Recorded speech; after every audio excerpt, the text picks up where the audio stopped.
Right. Fantastic. Welcome to everybody. Alicia, are you moving people in, or is that happening automatically? Yes. No, I will do that. All right. Well, let me go ahead and welcome everybody here to the SPARC Poetry Summit, Words in Action. Sharpen your pencils, get your notepads ready. We're gonna have a little participation here later in the session. I'm really excited about this this next group. Spoken Word 101 and Mike, Patrick from Bay Area Creative, from SPARC, from Revisions. They're doing so much wonderful work with the spoken word and the transformative power that it represents, the healing power that it represents. And I think you're really going to enjoy this conversation. Just listen to these two guys, their stories, what they have to say, what they've been through is really inspirational and informative. So we couldn't be happier to have you on here. And we welcome Jenny Griffin, who's going to serve as our host and moderator to help kind of pull the conversation together. So thank you all for being here. We really appreciate it.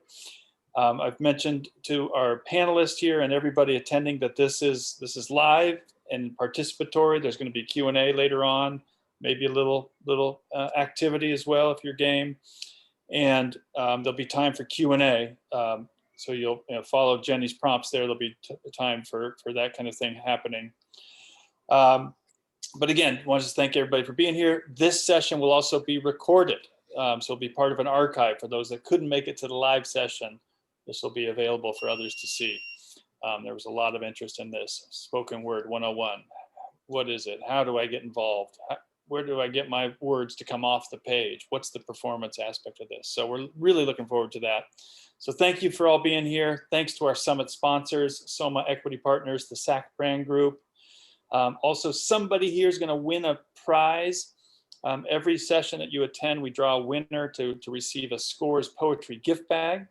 And the gift bag will include some cool SPARC swags and 2 complimentary tickets to an event that we have coming up in April, Rising Voices, where we have some of our poet athletes on sharing their work. So again, welcome, appreciate you, looking forward to the panel. Jenny Griffin, tell us what we're doing. All right, well, we are gonna have so much fun today. We're gonna start by introducing Patrick Ohslund and Mike Taylor, who are with Bay Area Creative, and SPARC Poetry is their flagship poetry program, spoken word poetry program. And we're going to be talking about what spoken word is, what it's, how it's different from poetry that's just written for the printed page. We're going to be talking a little bit about the history, about what spoken word is particularly suited for and powerful for. And we're going to do a workshop. It's going to be collaborative, fun, low pressure. Don't worry about it. It's going to be fun. And we're going to also hear Mike and Patrick perform, because in addition to being educators, they are on the professional spoken word circuit. So we're going to find out, like, what is the professional spoken word circuit and what do you do up there and how are you judged? These guys are really fun, so we'll get right to that. But I'd love you guys just to say a little bit about what SPARC Poetry is and does, and we'll go from there. Okay, who's going to take it? I'm going to get, we're waiting for me. Mike, which one?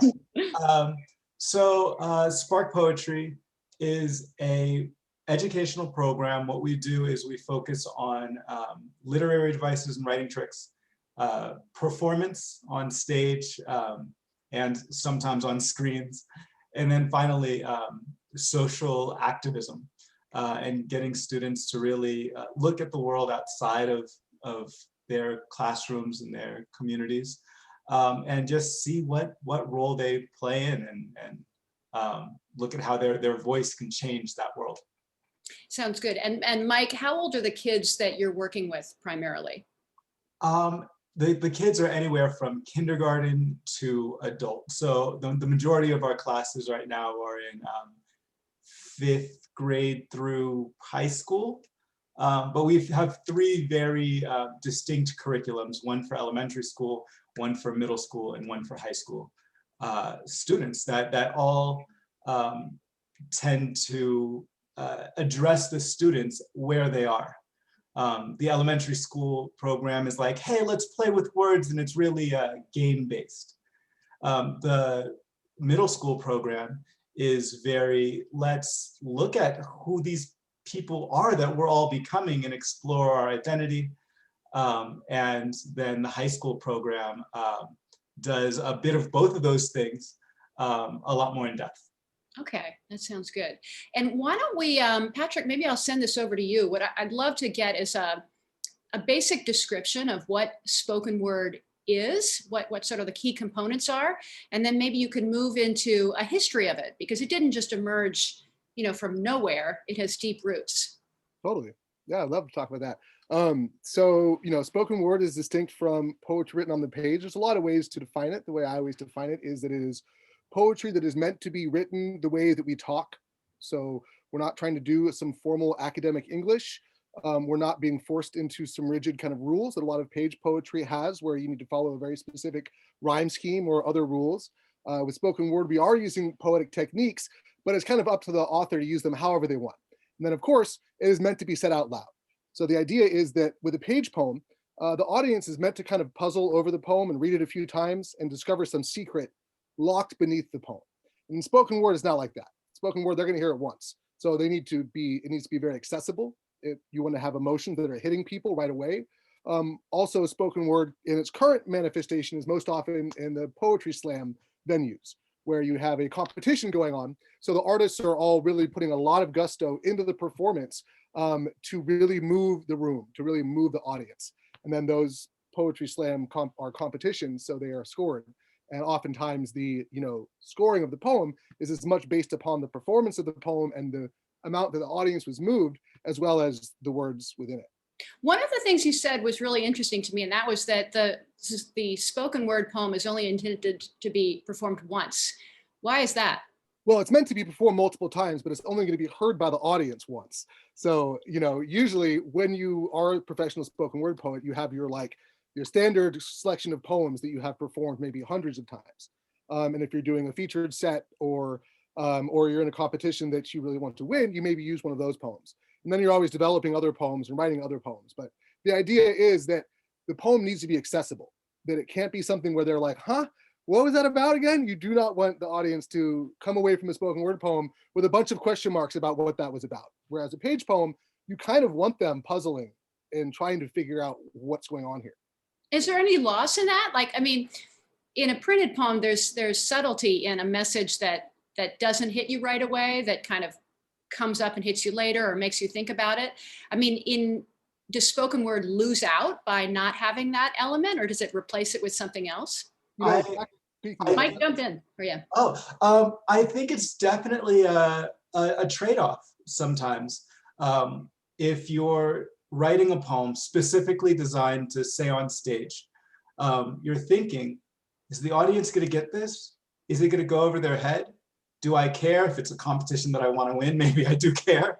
And I want the audience to have that deeper level of, wow, oh my gosh, I'm getting that. I'm putting it together. I'm seeing it. But if it goes too deep in a slam poem and the audience isn't with you, they're not going to be able to read it right after you walk off stage. They're not going to be able to say, wait, let me replay that again, unless you put it on YouTube.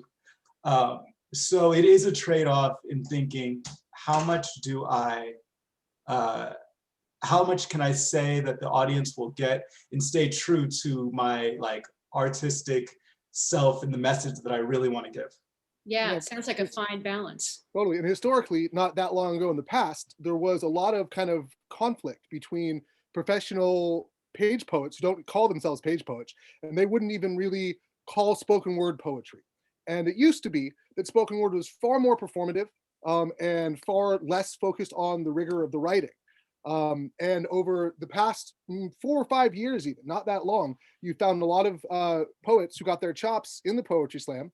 Tongo Eisenmartin, one of the people performing here as the feature reader, was one of these people, who started out in the slam and then has transcended, the spoken word world, still do spoken word, of course, but also their work plays out on the page. There's many poets now who have crossed that divide. Yeah, But you know, there is- I want to jump in and ask you, you've said a couple different words that are we've talked about spoken word and slam. And are they the same thing? Are they different, or just some basic differences? Go for it, Oh, Mike. Mike, I like the hand raise. All right, I'm a teacher, so like I respond Okay. really well to hand raises, and I feel like I do it too. But there's a few words: page poetry, poetry written on a page. There's spoken word, which is this thing that just happens in the air between somebody on stage and somebody in the audience. Spoken word, it doesn't even have to be written down. It doesn't have to be, it can be freestyle. It can be written down and memorized and performed. But the next thing is performance poetry. Performance poetry is poetry that is specifically written not to be read, but written to be performed. And then finally, we have slam poetry, which is performance poetry. It's written to be performed, but it's written to be performed and scored. In different slams have different rules. A lot of times the standard rules are you have 3 minutes and 10 seconds, 3 minutes, a 10-second grace period to say a poem. In a slam, there's 5 judges, all judging you on a 0 being like, you're like, give up on this language and pick another one, to 10, oh my gosh, I want to fund your entire life. So these judges are judging you 0 to 10, high score gets dropped, low score gets dropped, the middle 3 scores get added together.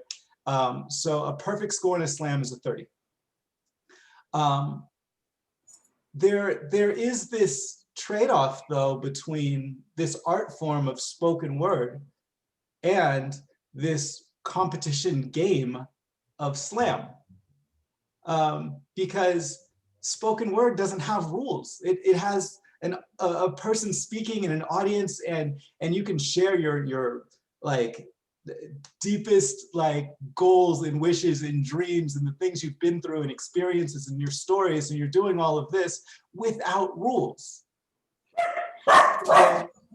And then on the other hand, we have slam, that you're still sharing all of these like goals, dreams, ambitions, stories, experiences, but now you have rules and judges, and the trade-off is, am I gonna put this out there for the world with rules, or am I just gonna be an artist and put this out there in general?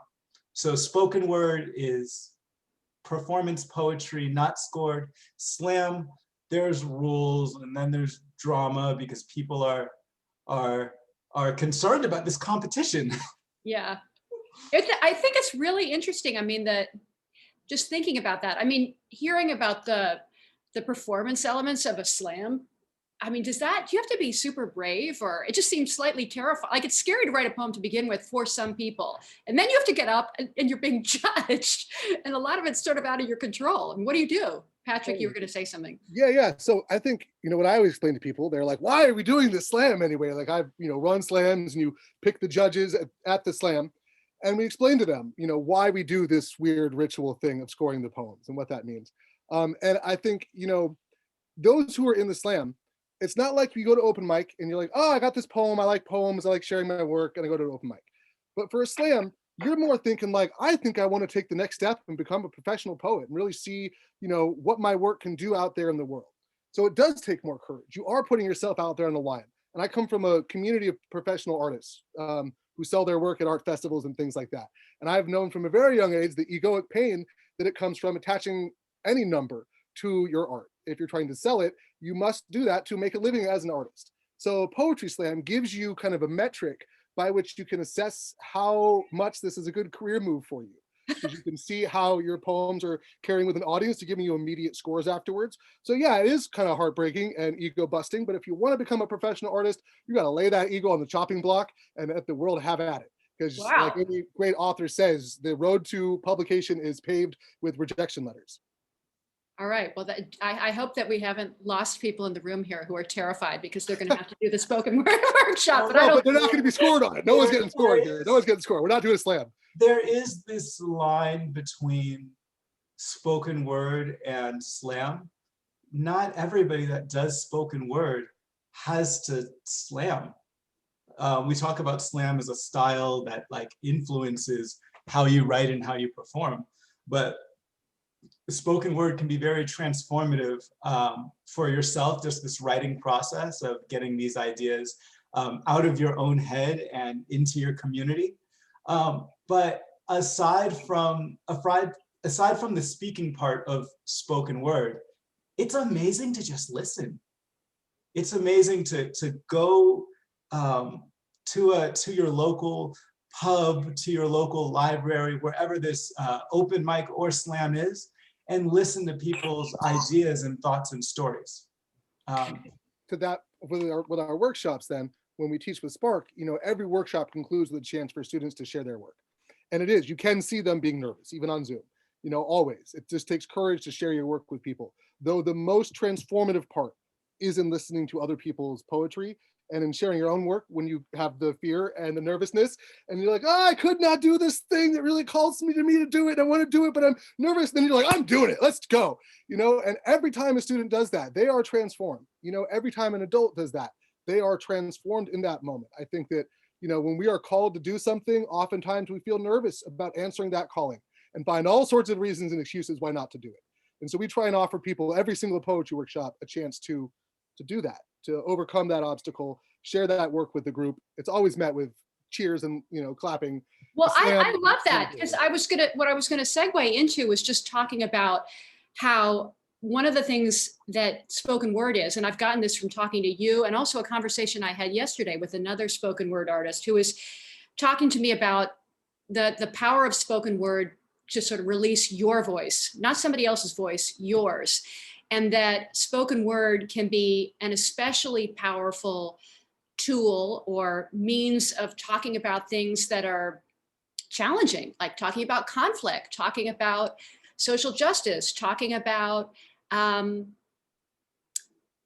both happy, but also really difficult things. And that it's important not only that it's your voice alone, not somebody else's. So it's your voice, not Shakespeare's.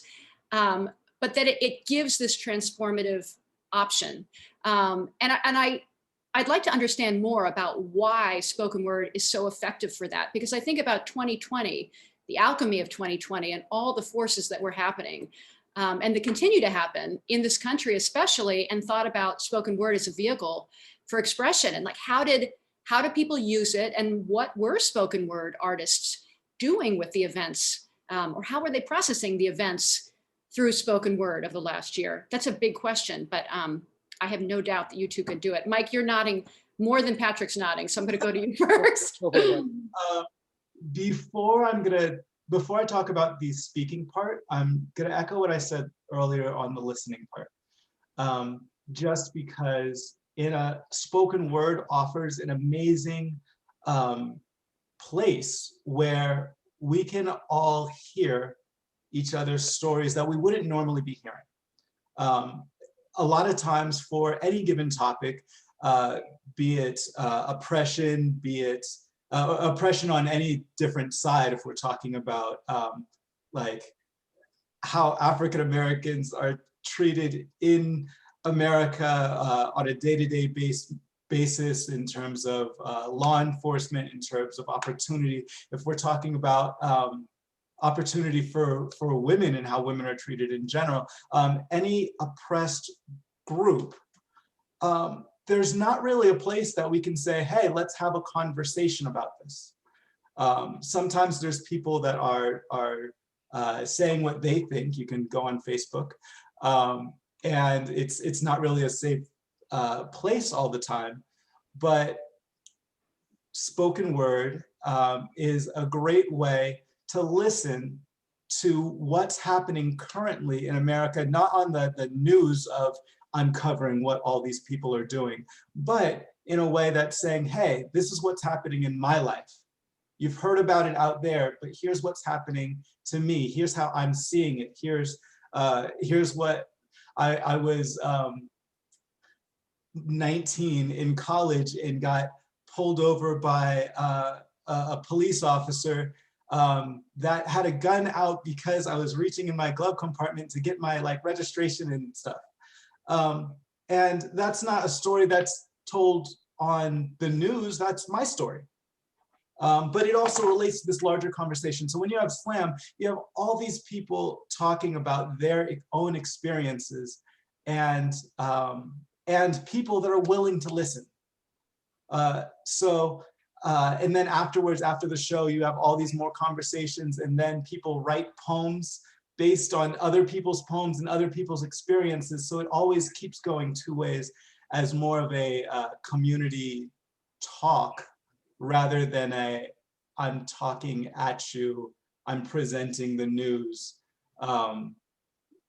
Yeah, it's like, I don't know, I love the conversations that happen starting from poems and then going deeper into individuals' lives. And actually, Patrick, I'm going to have you jump on that. But one thing I wanted to call out that you said, Mike, was just that the conversational nature of spoken word, and that it's not just something that's set up on stage as a monologue. It's not supposed to happen in a vacuum, or you're not supposed to be away from the people. You're supposed to be reacting with it. And I love the idea of it not only being a conversation in its performance, but initiating and sort of spearheading further conversations afterward.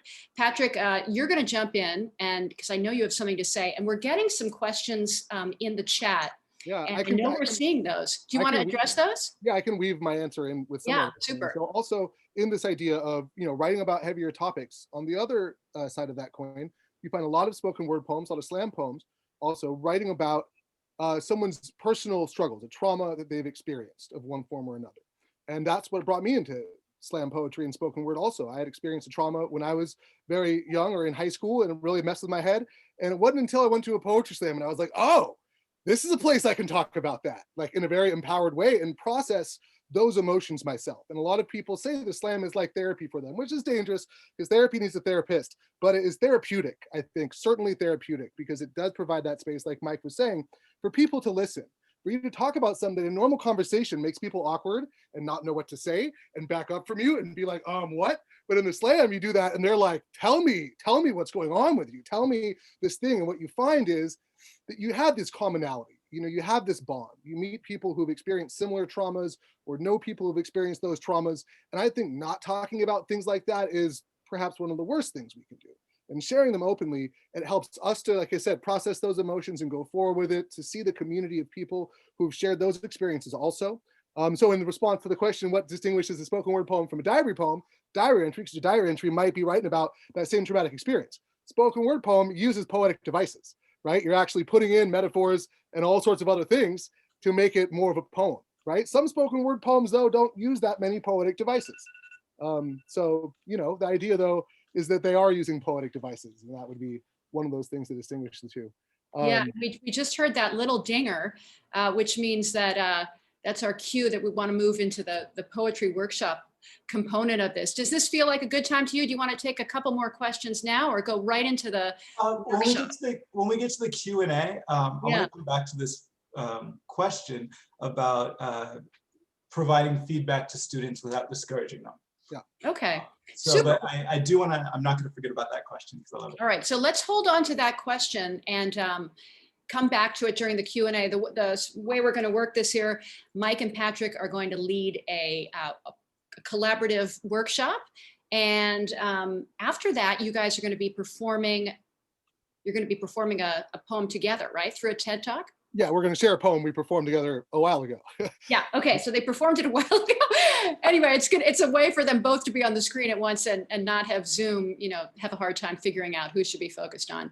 And then we'll have Q&A after that. So why don't, Mike, are you taking it away with the Mike's going to share his screen. Yep. So as this workshop's happening, Mike will be sharing his screen and you will see, a Google Doc that is now happening before our eyes. So what we're going to do is we're going to take 1 minute to put answers into the chat for each of these questions. 1 minute to put them into the questions, and then we'll have 1 minute to kind of review what people have said. The idea here is that any spoken word poem, any piece of art, I think, needs to be about a topic. It can have a lot of ideas. It's not just like there's one right answer to this, right? If you're just saying like, a poem of like bullying is bad. Well, yes, we know bullying is bad, but let's talk more about why do people bully or things like that. But today we're going to talk about dreaming. So we got 1 minute. Think about it. We always practice the art of first thought, best thought, first thought into your head. Go ahead and throw it into the chat. You can make it anonymous or whatever. So what do you guys think? Why do we dream? What is the purpose of dreaming? Why do we dream? Why do we dream? We got 1 minute. Think about your ideas, put them into the chat as soon as possible. Why do we dream? This is where we need everyone to participate. Otherwise, we don't have any ideas to work with. Teaching spoken word is not about some person lecturing at you. It's about everyone's ideas in the group. And we want to have as many different ideas as possible to really get that human experience. Oops, hold on, Mike, that's the wrong one. There we go.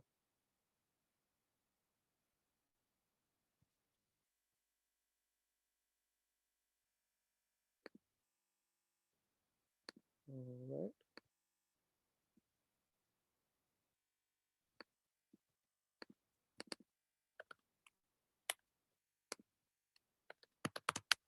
Travel through time, got envision a better future. Cool. All right, let's keep these going. We have to remember happy times. Cool. What's happening here? I think, why don't you just let me put them in? So this is this first one, right? Why do we dream? Just put them all in there. We're going to do the next question after this, but let's try and get these answers all here in this first one. Escape.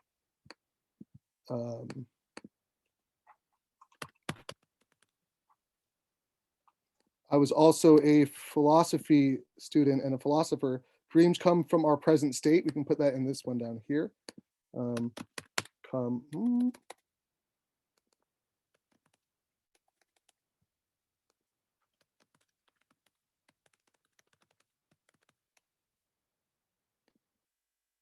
Okay, cool. Let's go for the second question now also. Our mind making stories, got them. So now let's throw ideas for the second question.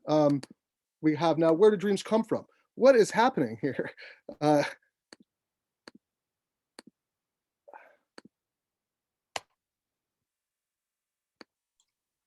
This is our Patrick, right if I write the things down? Yeah, yeah, the boxes keep on getting erased.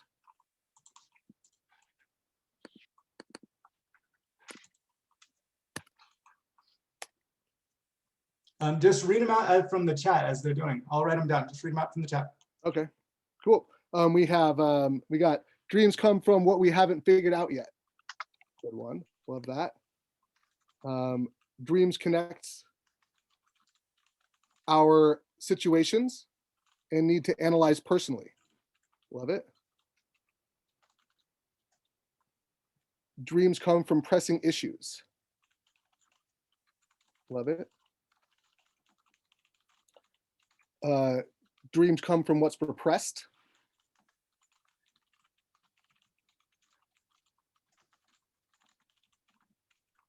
Dreams are a mashup of our experiences, mind trying to make sense of it all.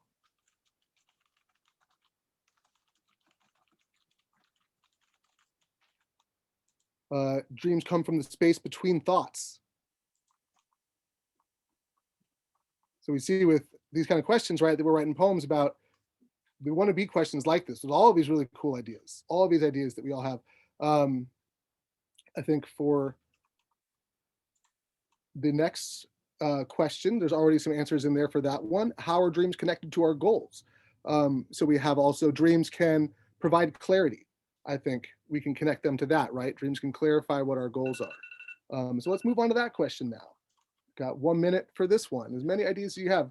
How do we connect? Because we say like, oh, I have the dream to be this in my life. I have the dream to be that. You know, we use that word a lot. So we're wondering, you know, so we could say dreams are the words, goals are the translation. Cool. Dreams are the words, goals are the translation. Awesome. Where else? How are dreams and goals connected? Desires and passions, right? We can dream about things we desire, maybe things that we desire and we haven't really acknowledged to ourselves yet, you know, or passions that we're afraid of owning up to, you know, and then we have a dream about it and we're like, oh snap, I gotta move on that thing. Cool. Lovely ideas. What else? What else? What are some other reasons why dreams are connected to our goals of what we're trying to accomplish? They're embracing a less embarrassing version of dreams. Goals are a less embarrassing version of dreams. Interesting. Gotcha. Sometimes, yeah, the dreams are like way out there. So we figure out a goal that we think could happen, or that's not without all the censorship that dreams have none of. Sometimes dreams have roadblocks related to our goals to get over. Gotcha. So dreams can kind of point us towards accomplishing our goals and what's in the way of that. Cool. Coolness. So before we do poetry workshops, this is something we do with junior high and high school age students. We got one more thing here. Goals are pressing in our minds. Dreams bring them to light in our subconscious. Goals are pressing in our minds, and dreams bring them to light in our subconscious. So in the junior high and high school workshops, we always start off, and with adults oftentimes, something like this to begin to get ideas ready to connect to a poetic device that Mike is going to lead us into right now. Awesome. So the way we structure workshops a lot of times is we don't call it a literary device in a fifth grade classroom. We say, we're going to teach you a trick. So we're going to teach you a trick today that I like to use in my writing.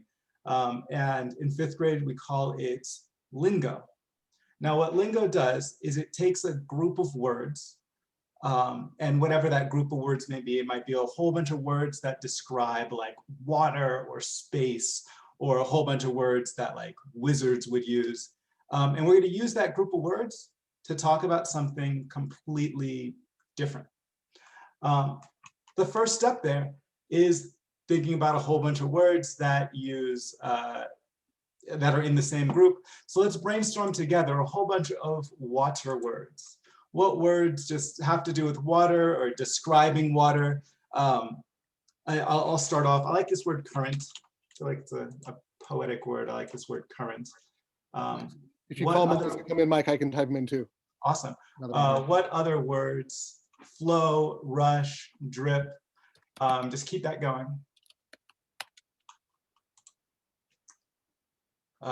Wet, glistening, fresh, wave, surge. Ooh, I like that word, surge. Connect, pour, fluid, ocean. I'm just gonna add riptide. Now, here's the trick. We have all these water words, but our poem is not gonna be about water. It's not gonna be about our day at the beach. Our poem is not gonna be about that like one time that we took our kids to swimming lessons. We're gonna use these water words to describe like a feeling we're having or an experience. So for example, I could use this idea of like traditional Thanksgiving dinner. I say traditional as opposed to like pandemic Thanksgiving dinner. But any meal, doesn't have to be centered around a holiday, any meal where you have a whole bunch of family coming through the door, a whole bunch of food made and a whole bunch of eating happening. What I want to do is find out, how do I use these water words to describe that experience? So I might say at around 4:30, what do I have? I have glitch, rush, flow. At around 4:30, a steady flow of cousins started pouring through the door. Notice I'm using flow and pouring to do this rather than just saying my cousins came over at like 4:30. Can we think of one more way to describe the food or describe any of that experience using these words? Somebody in the chat, how could I describe like eating using water words? How could I describe the food being laid out on the table using some of these water words?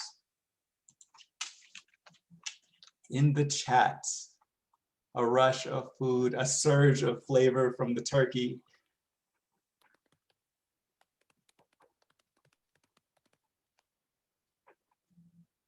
Oops. Nice, nice, Nice. The smell of turkey washing over me, cool. An ocean of gravy on my plate. Yeah, so we're already doing the trick. I can write a whole poem. Mind you, my poem is not about water, but throughout the poem, I'm gonna sprinkle, I'm gonna like be like Salt Bae, sprinkling all these water words in. Let's just brainstorm some space words and some wizard words, because that's gonna help us on our next write. Space words, what do we got? I'm gonna start off with like nebula. A wave of delightful food, I love it. Wave of memories of past Thanksgiving, I love it. All right, cool, we're on space though. We're on space now. Cold. Oh yeah, Patrick, you're writing it, thank you. Cold, planet, vast, endless, galaxy. Don't be afraid to get all sciencey right now. We can definitely like take these high level where escape velocity. Escape velocity is the speed at which an object has to be traveling to escape another object's gravitational pull. Gravity.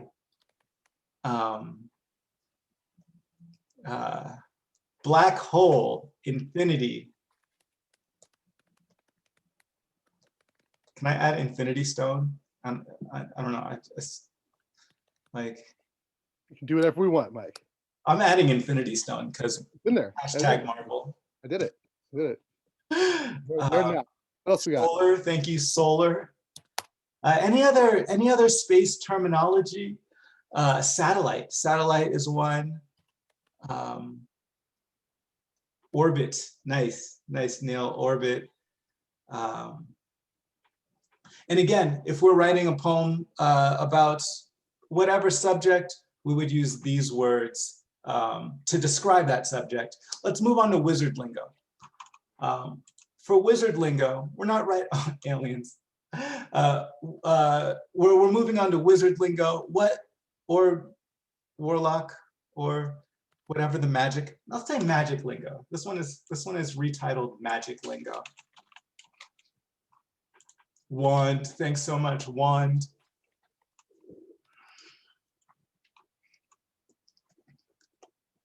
Spells. Dig into our Harry Potter experiences. That's Abracadabra. Oh, what's the thing that the witches spin their they have the big bowl cauldron. Thank you. You knew what I was talking about. Potions, power.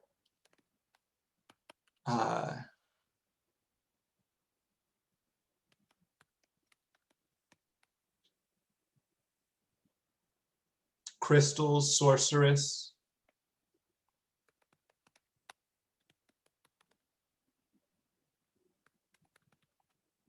Cast, because I feel like cast is the verb. What's it called when you like call on another power? I don't know. Invoke. Invoke, yeah, cool. All right, so we have all these words now. We have water words, we have space words, we have magic words. And in the next part, we're gonna write a poem with these. But we're gonna write a poem on our dreams and why we dream and how our goals are connected. Now, because this is a group poem, these questions were kind of general. If I was working with students, I might have asked them, what are some of your goals? What are some of your dreams? But let's write a poem together, at least the first part of this writing together, on Patrick, I'll let you take this part of Awesome. using water, space, or magic lingo to talk So about dreams. Want to do space? Yeah. Let's do space. Unless someone else wants to do something else, we'll use space lingo.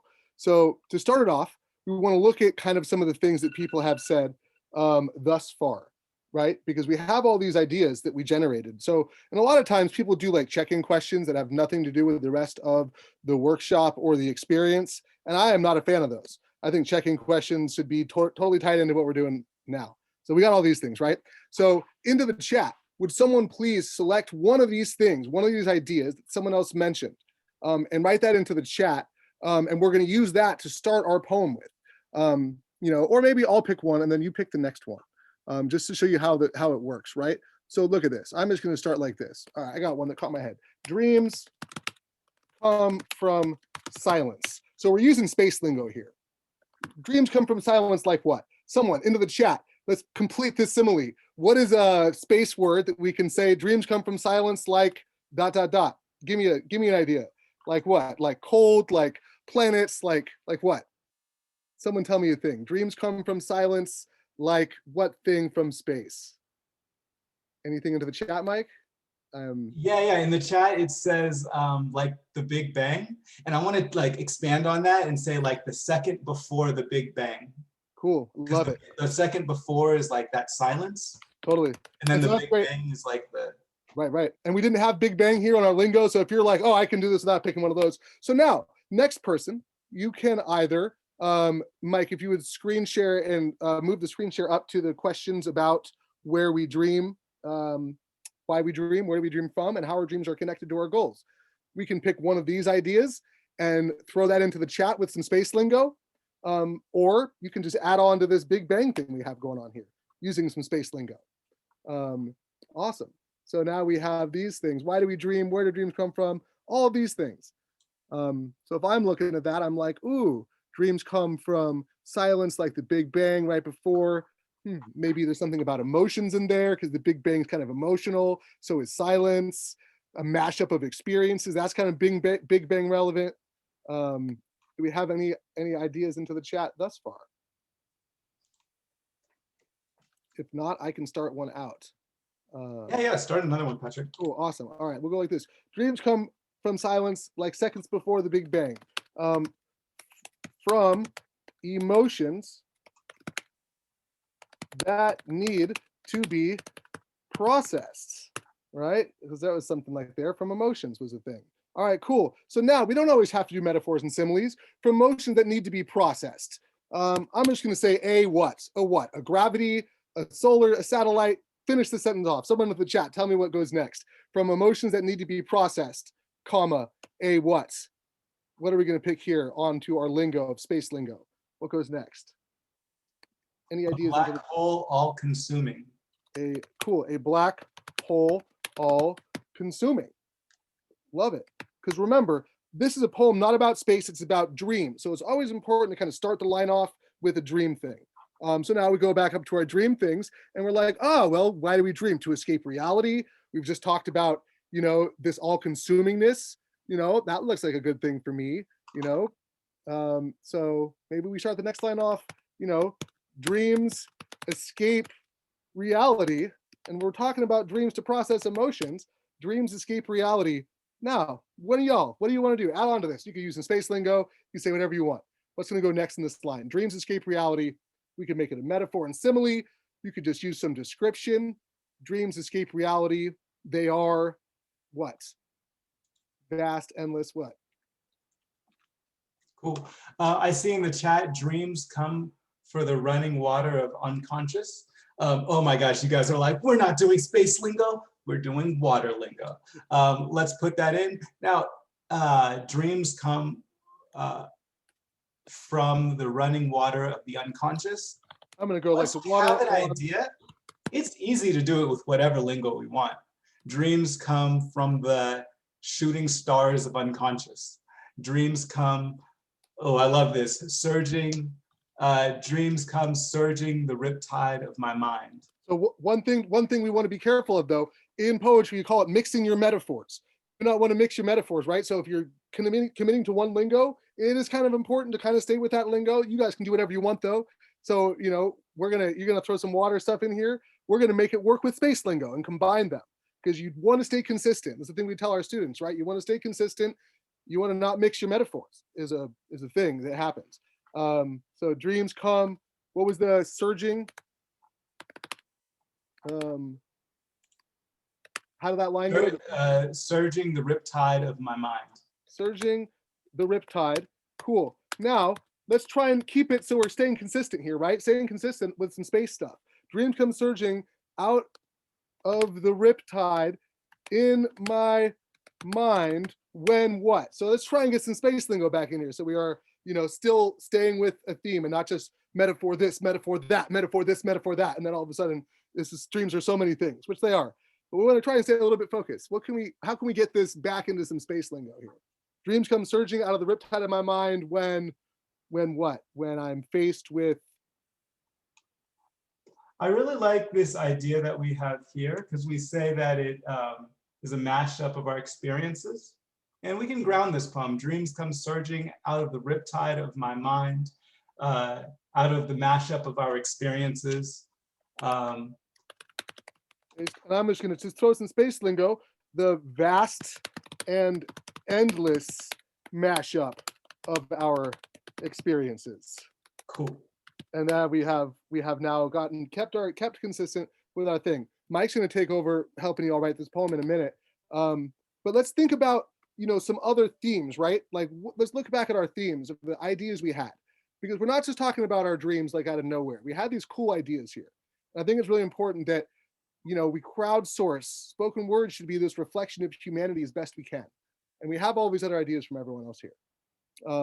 So, we got these other things, desires and passions, less embarrassing versions of our goals. Maybe we can move towards goals. We haven't really talked about how dreams can help us accomplish our goals yet. It is nice to have some sort of a, obstacle we're overcoming and this kind of end point we're reaching towards. What do you guys think? I'm going to read what we have so far, and then let's see if we can move into goals. Cool. Dreams come from the silence like the second before the Big Bang. From emotions that need to be processed, a black hole all-consuming. Dreams escape reality like the water on Mars running from the unconsciousness. Dreams come surging out of the riptide in my mind when I'm faced with the vast and endless mashup of my own experience, and they help us figure out the possibilities. I like how we ended on these possibilities, because now we can talk about how they're clarifying our goals. Now we can talk about the space, how they're really helping us, we already did possibilities, helping us rise over these roadblocks. But of course, I'm gonna put a space word into each of those. I love this, like meteorites craving the knowledge of their own destination.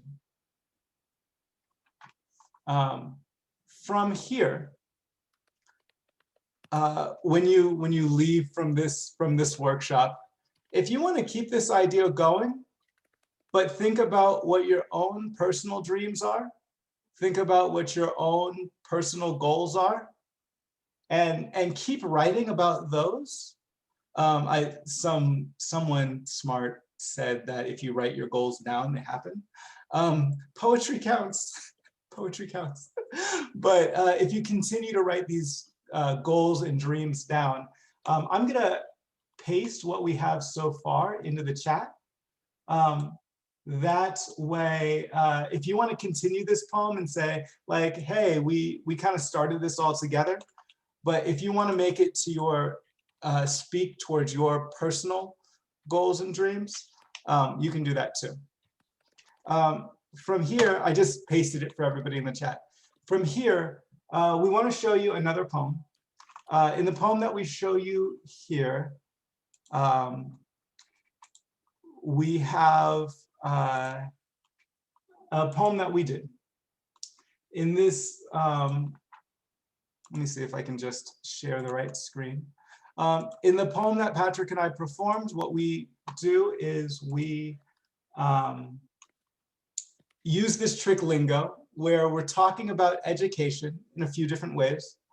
And even though we're talking about education, we use words that are a part of a different group. So I'm going to share this. See if you can identify some of the lingo that we chose to use. That just means some of the word groups we chose to use.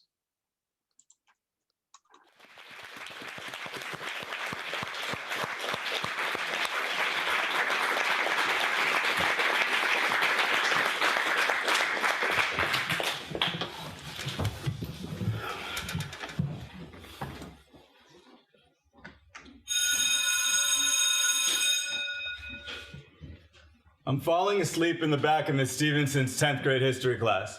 She's projecting the pages of our founding nation textbook onto the whiteboard, and she calls this teaching. Nobody questions her 10 years of tenured curriculum or how she runs her class, even when the drone of her voice is a failing plane engine failing everyone but her. I'm sitting in the front of Miss Dobbs' 9th grade English class. She leans in. She tells us about her life as a Vietnam War protester. Her eyes leak like a 30-year storm when she gets to the part about her friends who returned home more mangled than whole. Miss Dobbs wants us to know that our voices are the only weapon that matters, the only weapon that doesn't destroy. Think of a teacher who cared. Think of all the teachers who didn't. Why does education feel like a battlefield? Why is one side forcing us to run through machine gun-fired standardized tests, while the other side wants us to decide for ourselves what's worth fighting for? Miss Dobbs and Miss Stevenson are at war with each other. In a conflict defined by what students are allowed to ask. But school teaches us that our voices are unanswered questions. What is success? Is it something rich people just thought up to feel better about themselves? If I pass your tests, graduate, get hired by a Fortune 500 company, will I still be part of the 85% of people who hate their jobs? Why are we so complacent to suffer in silence? To sacrifice ourselves to the gods of progress? We're always lingering just beyond the next field of infinite worksheets. Do well in elementary school to do well in high school. Do well in college to do well in your job. Then retire so you can do well in death. Will this be on the test? Will my voice be on the test? I'm sitting here with my arm raised, blood draining out of my hands, waiting to ask, at what point will school prepare me for life? This question isn't relevant to the lesson, so it'll be pencil shavings on the floor as I'm sharpened into a tool. Miss Dobbs, you were our ally while we struggled against this factory line education handed down by out-of-touch politicians who would rather we just shove these questions back down our throats. Miss Stevenson, did you realize that you just become another turn in a cycle of detached policymakers and principals, grinding our desks down into the gunpowder that would kill our tomorrow?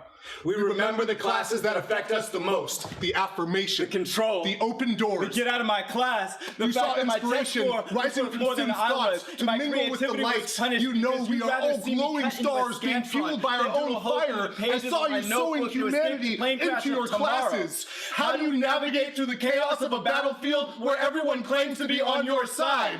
One lesson says, just absorb what's on the board. While the other wants us to question everything. Our voice is the most valuable thing we will ever have, but half of education demands we sit in silence. True learning is the celebration of each utterance combined in a salute of human potential. The personal connection that reminds us why we are alive in the first place. What if 85% of people love their jobs? What if school taught us how to do that? What if work was not trading life for money, but instead offering passion and conviction towards projects we believe in? Today is a series of mechanized bells that do not teach us how to succeed. Tomorrow is a textbook written by the voices of us who could not be cut down. Thank you.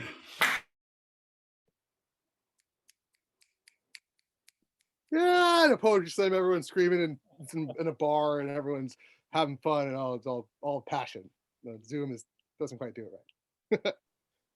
I thought that was fantastic. Is there questions that people have or observations they want to make in the chat about some of what you just saw and experienced prior as we were thinking about space and wizards and water?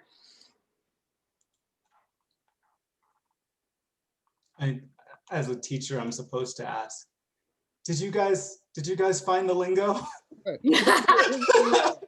What was the lingo in that? Awesome. Yes, I'm sure you guys know. I'll drop that. So there's also a TED Talk, that follows that, where Mike and I are kind of interviewed about the work we do. We'll drop that link into the chat, so people can. The full link of the TED Talk. Yes. Right, the full link of the TED Talk. You want to drop that in, Mike? Yeah. We got time for a Q&A now. Yeah. Any questions about maybe what that poem is like? The live presentation, Apart Then Together. Thanks. That was part of the duet. So also, the duet poem, the multi-voiced poem, is a unique contribution to poetry from Poetry Slam. There was not that kind of stuff until slam was like, how do we make a poem really high scoring? I don't know, we got multiple people saying stuff back and forth and at the same time. Cool. How do people get started in spoken word in the Bay Area? Well, there's the Oakland Poetry Slam, the Berkeley Poetry Slam, the Rich Oak Alchemy Open Mic are 3 organizations run by old students of our program, people who graduated from our program and friends of theirs. Mike and I came from that community. This is a community of poetry slams that all work together in collaboration. Poets go to the same Berkeley Slam, Oakland Slam, Alchemy Open Mic. Go to those. You can look them up on Facebook. What process did you use to start writing?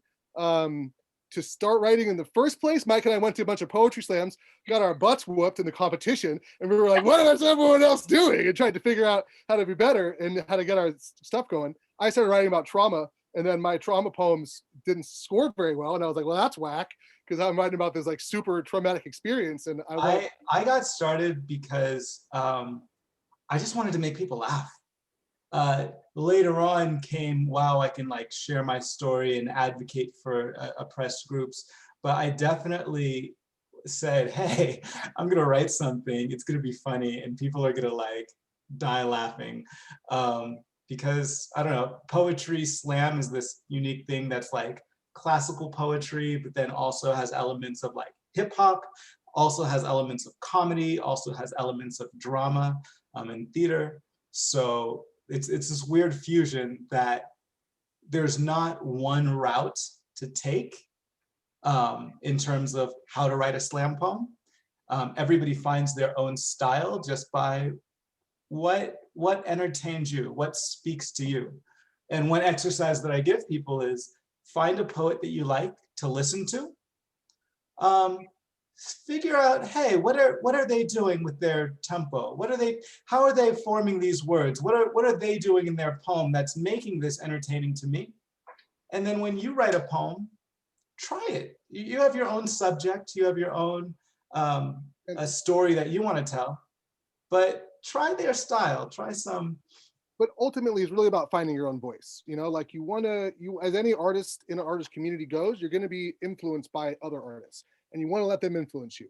You also want to find your own voice also, which is going back to a question someone asked earlier. How do you give feedback to a student, you know, when they're writing a poem so it's not critical and doesn't destroy them, right? And so you do that, kind of like what we just said. On the one hand, you're like, look, only one person knows the goal of your poem, what it's trying to accomplish. That person is you. And only one person knows how to accomplish that goal, and that person is you. But I can tell you things that have been done in the past by other people, maybe that'll resonate or not. So when we're giving a student feedback, we're not saying like, oh, you wrote the poem wrong, and that's not how to do it, unless they're using the metaphor incorrectly, and they're like, that's not a metaphor unless you're comparing two things. But, you know, generally, right, you're trying to say, look, you know how this poem needs to go, but here's some things other people have done in the past. And when you find people who really speak to you, other poets who really speak to you, you can kind of take that and then make that your own, you know, and find your own voice and your own way of writing as motivated by the community of artists who you're surrounded by. There's a question, what's a good start-off slam to go to? The slam that I started in was the San Jose one, but quickly went to the Berkeley Slam, and now it's being held remote weekly. And as an open mic, Patrick, I'm actually not sure if this is still being held weekly, but the Santa Cruz open mic. The Word Church? I'm not sure, but that's an awesome venue also. Yeah. For open mics that are not scored, the community there in Santa Cruz for a supportive open mic scene that still has a community and really great poetry, I would suggest the Santa Cruz one. If you search Word Church, you'll probably find it, Word Church, Santa Cruz. And then the Berkeley Slam is on Wednesdays. And that is a competition, but it's also a really great community. The Berkeley Slam is very much the hub of the Bay Area spoken word scene since it happens weekly and there's a $100 cash prize. Interesting question about the TED Talk. What process do we do? So funny thing about that, Mike and I spent about 2 months writing the poem that was just bashing education. And we were like, all right, we used tree lingo, and we're like, let's do it. We thought about tree lingo, and we're like, what are all the things that bother us about teaching and what we're trying to make better with SPARC Poetry. And then one of our friends read it and she was like, no guys, you're teachers. You obviously like education for some reason because you're doing it a lot. So we spent this 2-month-long poem and we just scrapped all but one line. The last line, which was those of us who could not put that down, that was tree lingo. The lingo was war lingo. It was a bunch of war lingo, machine gun fire, standardized tests, etc., etc. How do you chaos of the battlefield? Everyone claims to be on your side. So we're using war lingo. But yeah, the process was we thought about what we wanted to communicate based on the work we're doing with SPARC, and then we kind of brainstormed a bunch of those ideas, very much like we did here. And then we went to work on it, and Mike did a draft, and I did a draft, and Mike did a draft, and I did a draft. We merged them together. We did that over a month and a half. And our friend Jenna, who's also giving a talk here for revisions tomorrow morning, which is our art therapy program, Jenna was like, sorry, guys, you gotta scrap this one. So then we wrote it much better, and we're like, all right, we'll put a battlefield of good teachers and bad teachers together, so we can have the parts we like about education and the parts we don't like about education in conflict, which I do think is very accurate, because it's Somebody else asked a question. I said I wasn't going to forget about this question, and that's how do you give feedback to students without discouraging them? I want to end on this just note of affirmation, because if someone is telling their story, you always have to affirm that experience, both in life and in poetry. Because a lot of times we always think like someone's telling us a story and then we have to like critique it or say what we would have done instead, especially as men. It's all right to listen and affirm that person's experience. As teachers, when we're trying to both affirm this students' like writing and experiences, but then also give critiques, I let them know. I say, hey, this is amazing. Unfortunately, I'm a teacher and my job is to tell you how to make it better. Can I give you a few suggestions? I love what you're doing with your story. I love these ideas. Is it all right if I give you a few suggestions? You don't have to take them. I'm just a person. But I do have some ideas on how to make this better. Let me tell you those. That's normally my go-to line on affirming someone's story, affirming someone's writing, but also as an instructor, giving my suggestions on what to do, whether it's adding literary devices, being more detailed, taking out words that are just like filler and don't really say things. I do want to give my suggestions. Before we go, we got some stuff that I know we're over time here. So real quick, if you guys want to learn more about us, check out, I put it in the chat, bayareacreative.org is our website. Though SPARC Poetry is our flagship program. So What's your email? that's the most heavily present on social media. So look up SPARC Poetry on IG or Facebook, and that'll get you to seeing a bunch of stuff. The director of bayareacreative.org will get both Mike or I into to respond from you. Also, we have a show coming up this Saturday called The Battle of the Ages from 6:30 to 8:30 that has our elementary, junior high, high school students and the adult poets who run the Rich Oak Collective that produce the Berkeley Slam, the Oakley Slam, and the Rich Oak Album Mic, who are many students, graduated students of our program. Also, we're starting a national poetry community, because now with Zoom, we're teaching poetry in Philadelphia and LA and all over the Bay Area. And we're like, man, the best thing we've experienced as poets is touring the country, meeting other poets from around the world, sharing this art form and knowing people based on this art form. So we're like, let's try and create that on a weekly basis. So if you're interested in, connecting young folks, in the elementary, junior high, or high school level to that, holler at us on the email right here, director at Bay Area Creative, or go to our website, you can find information there. And if you're an adult and you're like, I want to do spoken word as an adult, we'll find a place for you. You go to the poetry slams, we'll do some workshops, all of those things. All right. Well, I want to jump in and say thank you so much to both you, Patrick, and to you, Mike. And I think we learned a ton here. And also for anybody who's been watching this and who wants to see more, Patrick is coming up in another session with spoken word as a team sport, right? Isn't that coming up at 4:30? Yeah, so is Mike. Yeah, totally. Yeah. Mike is too. Mike, sorry about that. I didn't realize you were on it as well. So both Mike and Patrick, if you need more of them, if you want more of them, I should say, because how could you not? They're on at 4:30. And if you can't get there for 4:30, definitely come back and watch the replays. Alicia has in the chat, she put a little information on how you can do that. So thank you so much. Colin, you going to jump in and say goodbye here? Just sharing my appreciation with you again. It's been informative and inspirational. I really appreciate it. We'll share this with our educators through the replays, and look forward to seeing you again shortly. Poetry is a team sport where we're really going to take this idea of that community and that peer group and talk about that and why that's special and why the competition can be such a good thing. in helping people develop their skills and their voice. So we're looking forward to that. The revision section about poetry as therapy, as helping people work through obstacles. We're really looking forward to those too. So you guys are doing amazing things. Thanks for sharing it with us here on the Poetry Summit. Thank you, Jenny, for being a part of it, and we'll hope to see you all soon. All right.